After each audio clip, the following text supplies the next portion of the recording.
Finalement, le 7e exemple de machine de Turing que nous voyons, c'est effectivement un programme qui permet de tester si un nombre en binaire est un nombre premier.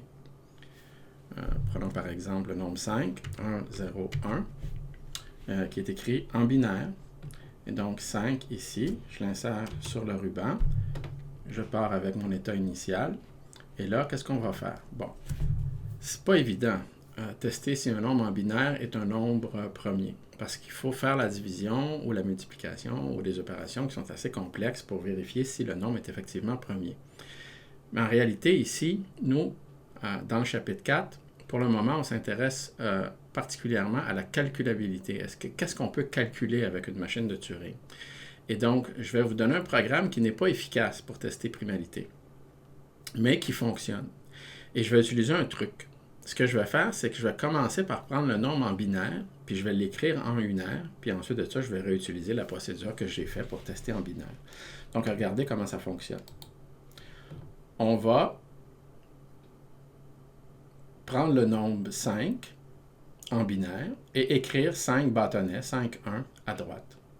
Une fois qu'on a fait l'opération, là, on peut appliquer l'ancien programme qui testait si le nombre en unaire est un nombre premier. Oui, je le sais, j'ai triché. On pourrait, en réalité, on pourrait programmer la division, la multiplication, toutes les opérations arithmétiques. Mais je ne sais pas si ça vaut la peine de se rendre aussi loin que ça pour vraiment comprendre comment la machine de Turing fonctionne, pour avoir une bonne intuition de comment la machine fonctionne. Donc, vous voyez ici, on a accepté, par exemple, 5. Si j'indique plutôt 7, donc si je mets sur le ruban 7, allons-y, on efface le ruban, on met sur le ruban 7, on réinitialise à l'état initial, on exécute la machine, qu'est-ce qui se passe? Ben, la machine va transformer de binaire en unaire. Mais comment la machine fait pour transformer efficacement de binaire en unaire? Ben, ce qui se passe, c'est qu'il y a un truc pour faire l'opération de décrémentation. Et donc, on va implémenter la décrémentation, on va enlever 1 à un entier. Puis pour enlever 1 à un entier, c'est facile, on a juste à le lire de droite à gauche. Et à chaque fois qu'on voit, dès qu'on voit un 1, on a gagné, on le remplace par un 0. Et à chaque fois qu'on voit un 0, on le remplace par un 1. Et en lisant le nombre de droite à gauche comme ça, on va faire l'opération moins 1.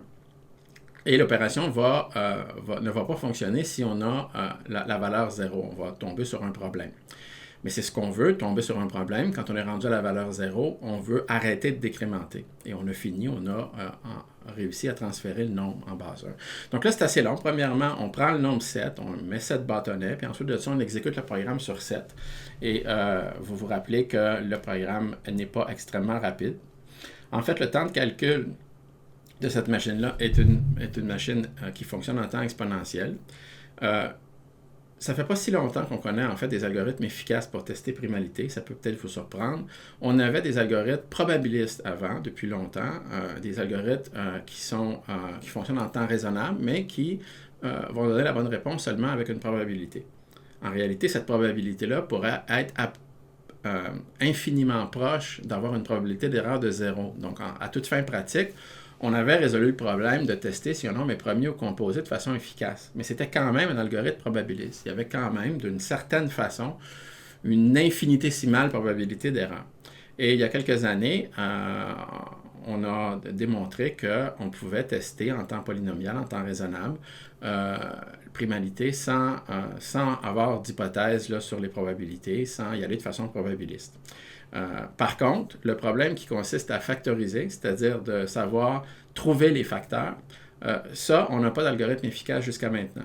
Donc, décider si un nombre est premier, oui, on peut le faire. Décider si un nombre est composé, évidemment, c'est le même problème, on peut le faire. Mais si la réponse est oui, le nombre est composé, ça pourrait être extrêmement difficile de trouver les facteurs premiers. Et en fait, la cryptographie moderne, les algorithmes comme RSA, font l'hypothèse que trouver des facteurs premiers, c'est un problème excessivement difficile. Je vous invite à regarder la prochaine machine de Turing, qui est en fait un exemple de devoir.